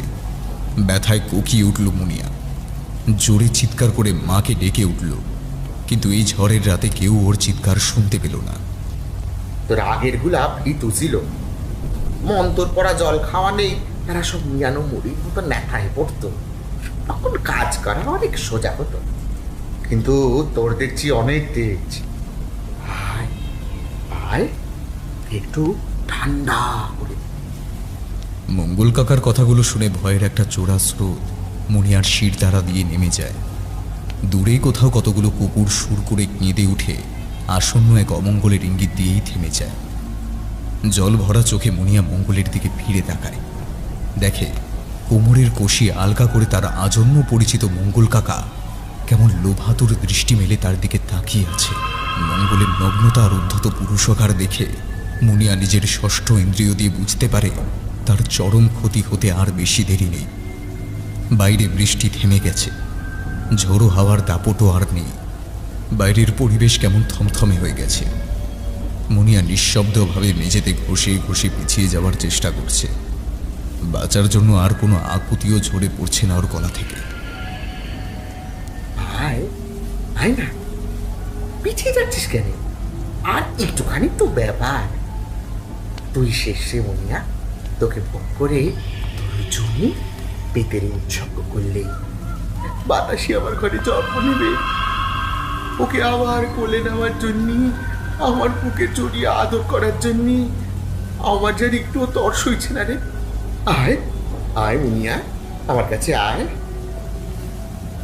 একটা ঘোর লাগা গলায় কথা বলতে বলতে মুনিয়ার দিকে এগিয়ে যেতে থাকে মঙ্গল। পিছোতে পিছোতে মুনিয়ার পরনের জামাটা হাঁটুর উপরে উঠে গিয়েছে। সেই দিকে কামাতুর চোখে তাকিয়ে মঙ্গল এবার গর্জন করে বলে ওঠে, আয় আয় বলছি, আমার হাতে আর বেশি সময় নেই। মুনিয়া, কাছে আয়, কাছে আয় বলছি। না না না, আসবে না, একদম আসবে না আমার কাছে, আমার কাছে আসবে না মঙ্গল কাকা। পিছোতে পিছোতে মুনিয়ার হাত শক্ত কিসে একটা ঠেকে যায়। পিছনে ঘুরে তাকিয়ে দেখে সে একেবারে গা ঘেঁষে বসে রয়েছে ওই কঙ্কালটা। চোখ বন্ধ করে একবার মাত্র শিউরে উঠল মুনিয়া, তারপরে হাতে তুলে নিল বাতাসের জংঘার হাড়টা। ওতে হাত দিবি নি, রাখ রাখ বলছি মুনিয়া, হাত দিবি নি আমার বাতাসের গায়ে। আর্তনাদ করে উঠল মঙ্গল। মুনিয়া কাপা কাপা স্বরে বলল, আর কাছে এসো না মঙ্গল কাকা, আর কাছে এসো না, সব এলোমেলো করে দেবো কিন্তু। তবে রে। ক্ষিপ্র গতিতে মুনিয়ার দিকে ঝাঁপ দিতে যায় মঙ্গল। ভয়ে চোখ বন্ধ করে ফেলে মুনিয়া, কিন্তু তারপরে সশব্দে কুড়ের দরজাটা খুলে যায়। দুজনেই চমকে উঠে সেদিকে তাকায়।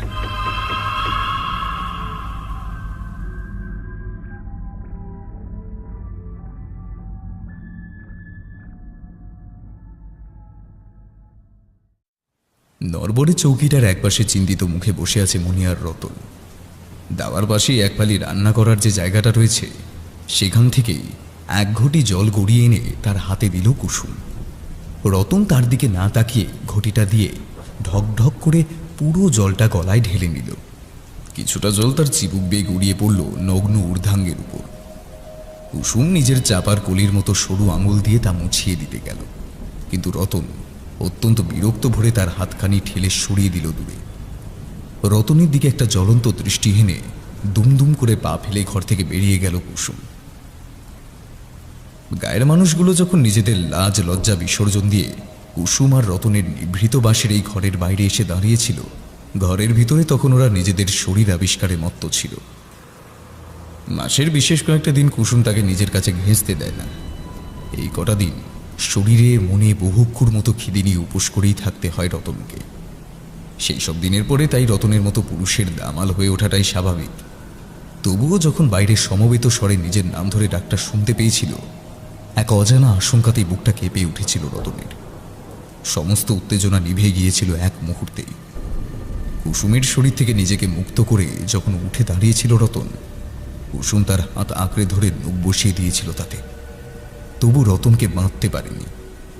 রতন বাইরে বেরোতে সেও কাপড় ঠিক করে দরজার আড়ালে দাঁড়িয়ে শুনছিল মুনিয়ার হারিয়ে যাওয়ার কথা। কিন্তু মুনিয়া এখানেও আসেনি শুনে হতাশ হয়ে ফিরে গিয়েছিল তারা। আর তারপর থেকে কেমন মনমরা হয়ে বসে আছে রতন। জলে গিয়ে দেওয়ার অছিলায় কাছে যেতে গিয়েও তো কোনো লাভ হলো না। এ নিশ্চয়ই পার্বতীর চাল। স্বামীকে ঘরে ফিরিয়ে নেওয়ার জন্য মেয়েটাকে কোথাও লুকিয়ে রেখে নাটক করছে। মনে মনে ভাবে কুসুম। রাত তো অনেক হলো, এসো ঘুমিয়ে পড়ো দিনে। চৌকির উপর শুয়ে শরীরটাকে অদ্ভুত কায়দায় বাঁকিয়ে হাত বাড়িয়ে রতনকে ডাকে কুসুম। এক ঝটকায় সে হাত সরিয়ে দিয়ে রতন চৌকি ছেড়ে উঠে পড়ে। দেওয়ালের পেরেক টাঙানো কোচকানো জামাটা গায়ে গলাতে গলাতে বলে ওঠে, তুই শুয়ে পড়, আমি আসছি একটু। কই যাও? পুরনো বউয়ের কাছে নাকি? মেয়ের কথা শুনে দরদ একেবারে উঠলো বুঝি, তাই না? কোথাও যাওয়া হবে না তোমার। এইসব তোমার ওই স্ত্রীর চাল, তোমার ঘরে ফিরিয়ে নেওয়ার জন্যে। আমি তোমারে যেতে দেবো না তার কাছে। ক্রুদ্ধ বাঘিনীর মতো ফুঁসছে যেন কুসুম। মুখের আঁচড়ে যেন ফালা ফালা করে দেবে রতনকে। কোকড়ানো চুলগুলো খুলে গিয়ে মুখের চারপাশে ছড়িয়ে পড়াতে আরো বেশি হিংস্র লাগছে তাকে। প্রাথমিকভাবে কুসুমের এই মূর্তি দেখে দমে গেলেও রতন সামলে উঠল নিজেকে। তারপর চোখ মুখ কুঁচকে বলল, শুনলি রে, ওরা কি বলে গেল? মেয়েটারে গায়ের কোথাও খুঁজে পাওয়া যাচ্ছে না। আজ কৌশিকী অমাবস্যা, মুনিয়া যদি ওইখানে গিয়ে থাকে, কিছু বিপদ আপদ যদি হয়, আমি বাপ হয়ে ঘরে হাত পা গুটিয়ে বসে থাকবো? বা রে বা, এখন খুব বাপ হওয়ার শখ জেগেছে যে। তখন যে আমার কাছে আসার সময় বলেছিলে ওই অবাগীর পুতেদের মুখ দেখবে না তুমি। আমি সব বুঝি, মুনিয়া নয় পার্বতী টেনেছে তোমারে আমি কিছুতেই যেতে দেব না। মরে যাক ওরা, সব শেষ হয়ে যাক। ছেলে মিয়ার উপর বাপের কি টান, সৈয়াদ তুই কি বুঝবি রে আটকুড়ির বেটি? হ্যাঁ, বাজা মেয়ে ছেলে, ছেড়া মায় পথ থেকে সর। রতন বেরিয়ে গেল।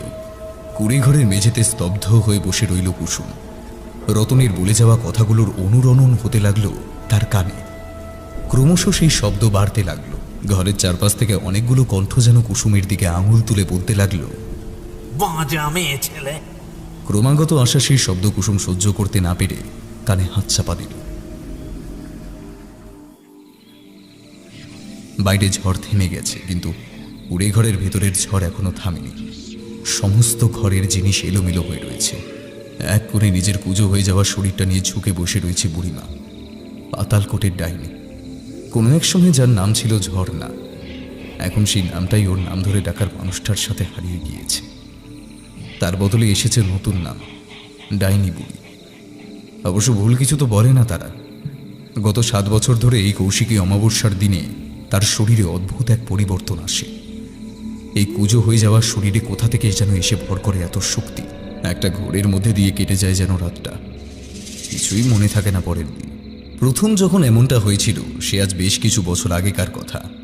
অমাবস্যার পরের দিন সকালে হাতে মুখে রক্ত দেখে পেট গুলিয়ে বমি করে ফেলেছিল সে।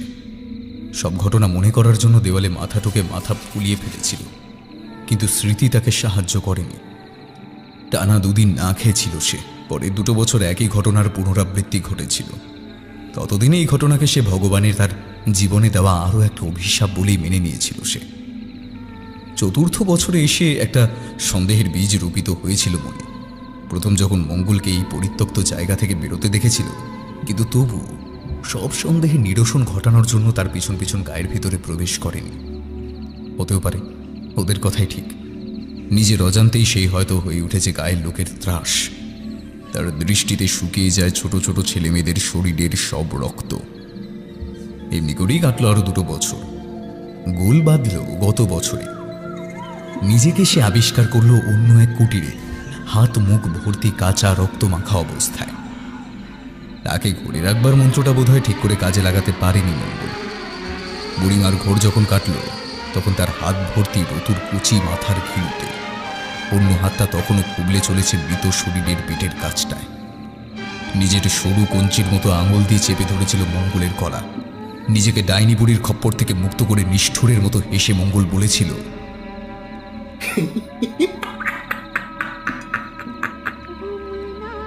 কাশতে যে সাধু বাবার কাছে মরা মানুষের জ্যান্ত ফিরে পাওয়ার বিদ্যে শিখেছি, সে আমায় বলেছে খুব করার পরে মেয়ে মানুষগুলোকে নিজের হাতে মারলে পাপ লাগবে আমার।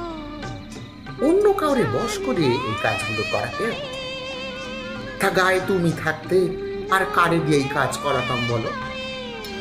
এইবার এটা তো হয়ে গেল, পরের একটা তুলে দিলেই তোমার ছুটি।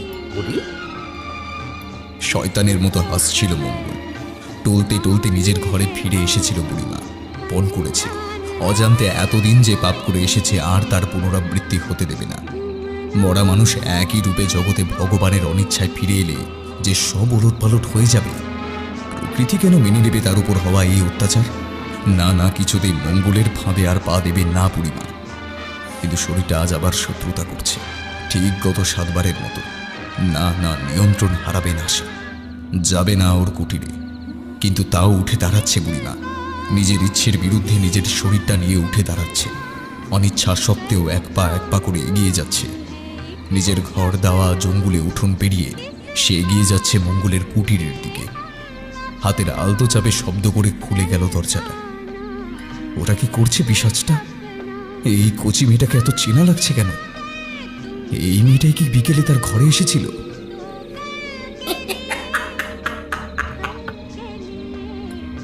এই কুটনি বুড়ি, ঠিক গন্ধে গন্ধে চলে এসেছি। খুব লোক বলতো, তবে আজ তুই একটু তাড়াতাড়ি এসেছিস। এখন আমার কাজ তো শেষ হয়নি। যা ওখানে গিয়ে বস।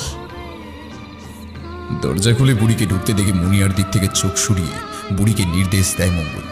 কিন্তু বুড়ি সেদিকে না গিয়ে একটু একটু করে এগিয়ে যেতে থাকে মুনিয়া আর মঙ্গলের দিকে। মুখ থেকে চাপা জান্তবু একটা গর্জন ঠিকরে বেরোচ্ছে, ঠোঁটের কষ বেয়ে গড়িয়ে পড়ছে লালা।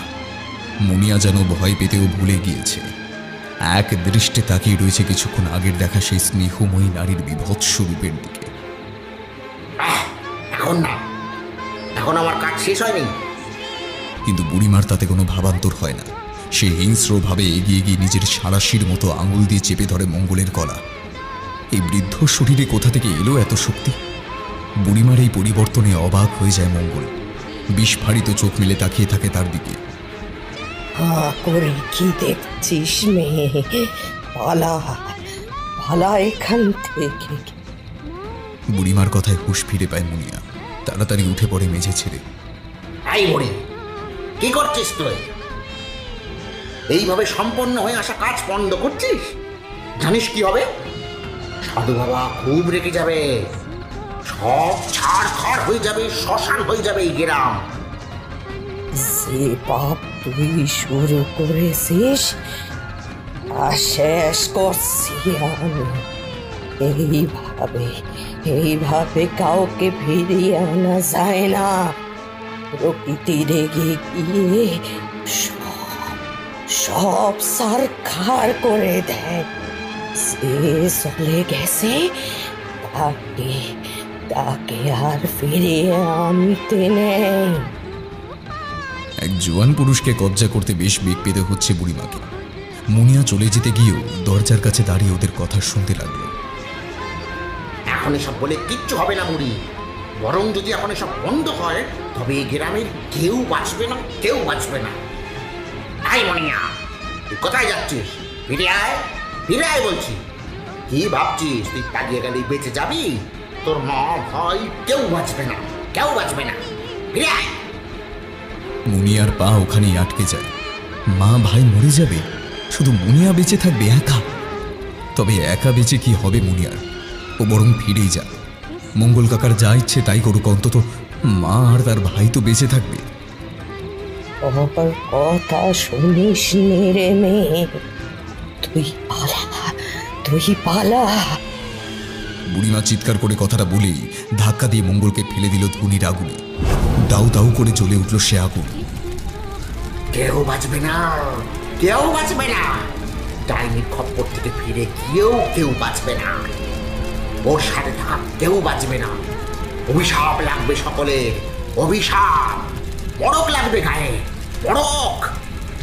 আগুনটা ধীরে ধীরে বাড়ছে।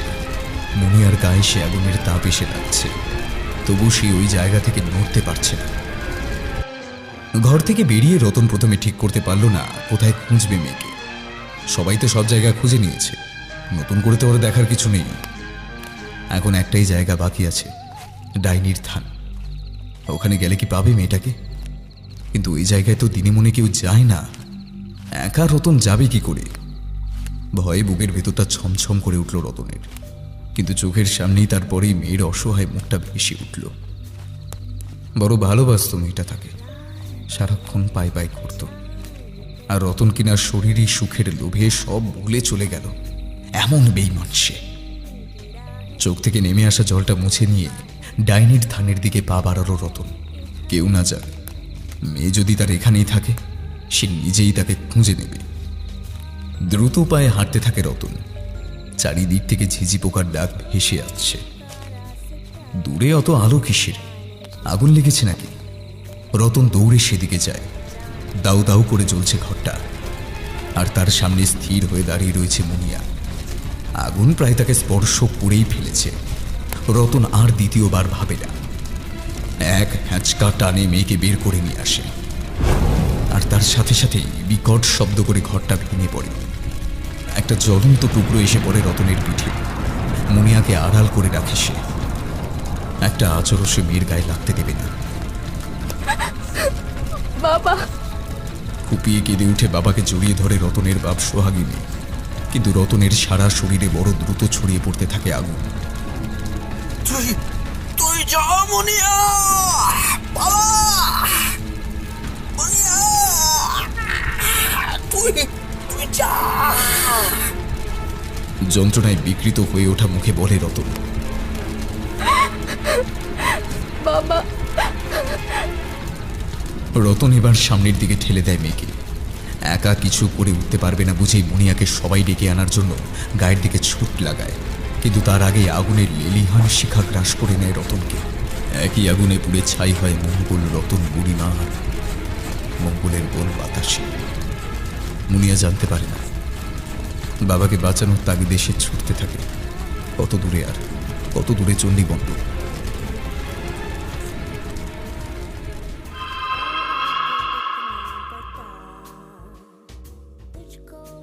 চোখের জল মুছে উঠে দাঁড়ায় কুসুম। পরনের শাড়িটা খুলে ঘরের ছাদের খুঁটিতে জড়ায়, শক্ত করে বাঁধন দিয়ে ফাঁসটা গলিয়ে দেয় গলায়। পায়ের ধাক্কায় ছোট্ট টুলটা ফেলে দেওয়ার আগে বিড় করে বলে নেয়, আমি বেদের ঘরের মেয়ে, আমি আজ অভিশাপ দিয়ে যাচ্ছি। আমি যা পাইনি তা আর কেউ পাবে না। গ্রামের সকলে ভিটে মাটি ছাড়া হবে, সব মরবে, সব। বিভৎসভাবে হেসে উঠে গলায় ফাঁসটা পড়ে নেয় কুসুম। দক্ষিণের থেকে আসা জলো হাওয়ায় তার নিথর শরীরটা দুলতে থাকে অল্প।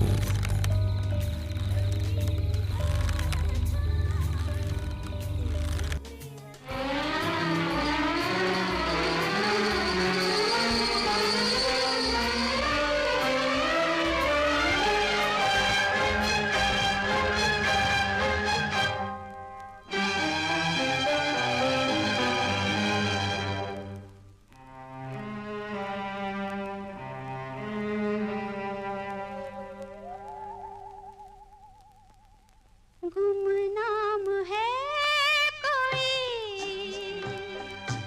बदनाम है कोई, किसको खबर कौन है वो, अनजान है कोई। गुमनाम है कोई, बदनाम है कोई, किसको खबर कौन है वो, अनजान है कोई। गुमनाम है कोई।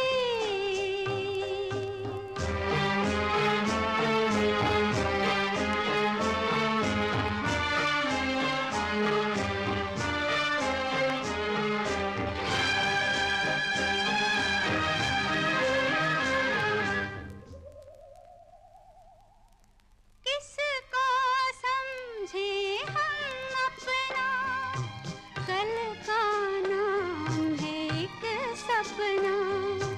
किसको समझे हम अपना, कल का नाम है एक सपना। आज अगर तुम जिंदा हो तो कल के लिए माला जपना। गुमनाम है कोई, बदनाम है कोई, किसको खबर कौन है वो, अनजान है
खुद हैरानी है, कौन भला तूफानी है, मौत को खुद हैरानी है। आए सदा वीरानों से जो पैदा हुआ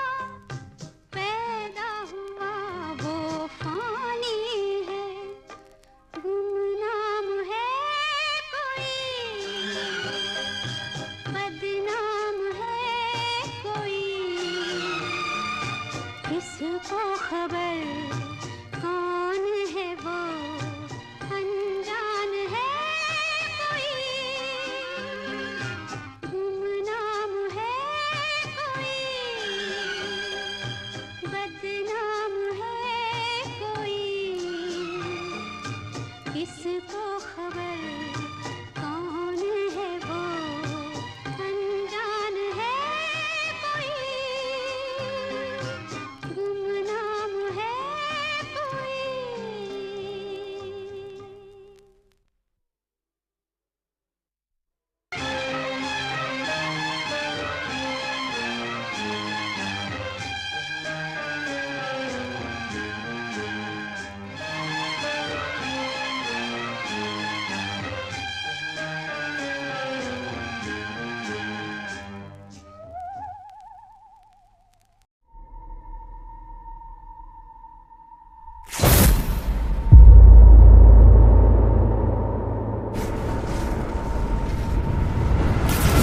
पृथ्वी अंबर सात समंदर सारी दुनिया मेरे अंदर, मेरे इशारे झुका दे सितारे, मैं ही आत्मा मैं परमात्मा।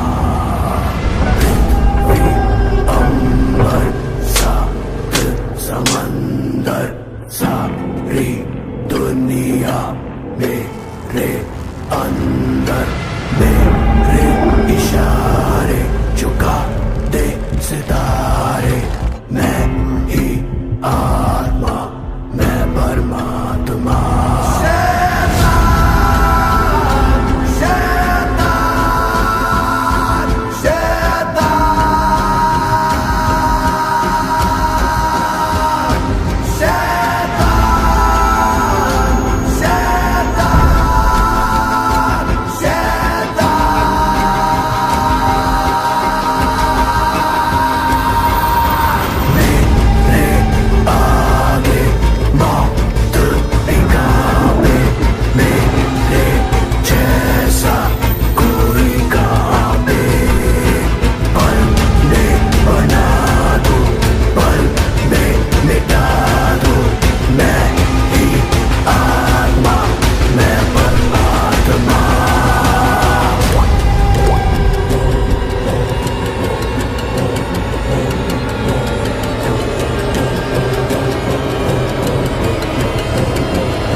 सात समंदर सारी दुनिया मेरे अंदर, मेरे इशारे झुका दे सितारे, मैं ही आत्मा मैं परमात्मा।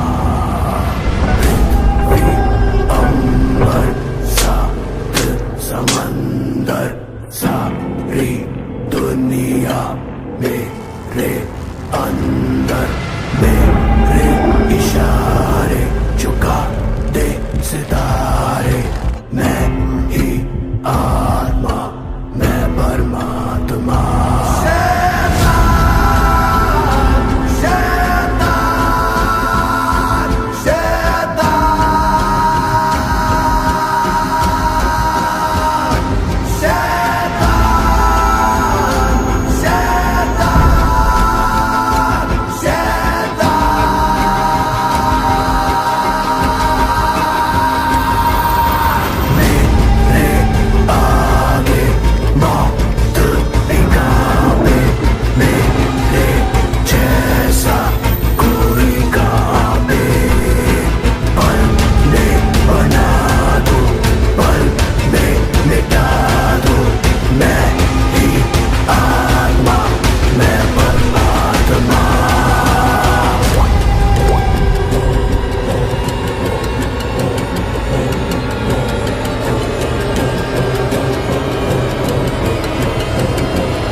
पहचाने झूठी है, रंगीनी है छाई फिर भी है तन्हाई। कल इन्हीं गलियों में, इन मसली गलियों में तो ये धूम थी, जो रूह प्यासी है जिसमें उदासी है वो है घूमती। सबको तलाश वो ही समझे ये काश कोई।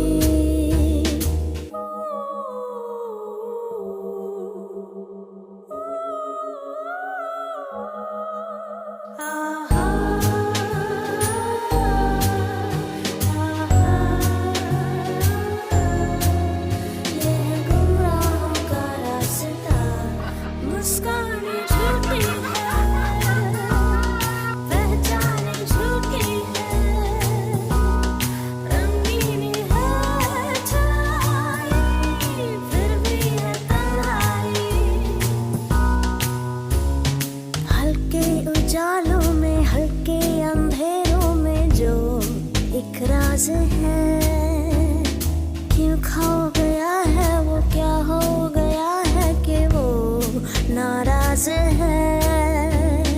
ऐ रात इतना बता, तुझको तो होगा पता।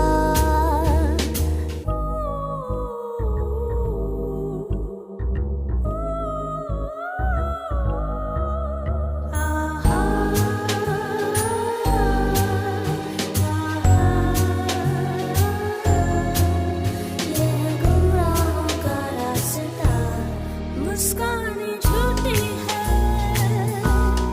पहचाने झूठी है, रंगीनी है छाई फिर भी है तन्हाई। मुस्काने झूठी है, पहचाने झूठी है, रंगीनी है छाई फिर भी है तन्हाई।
अजनबी हवाएं बेकरार है,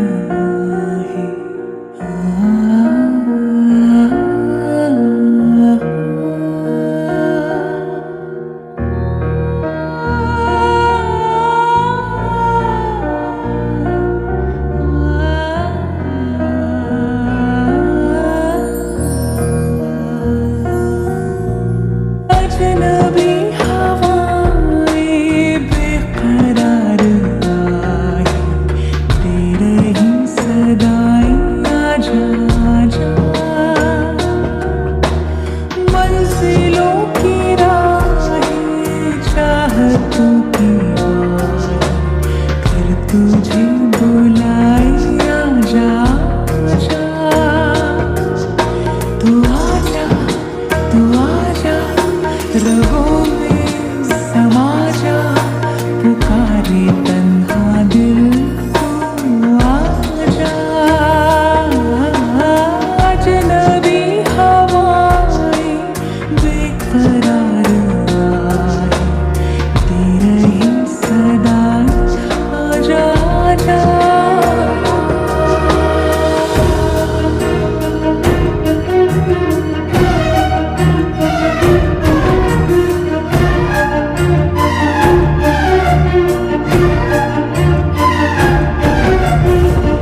तो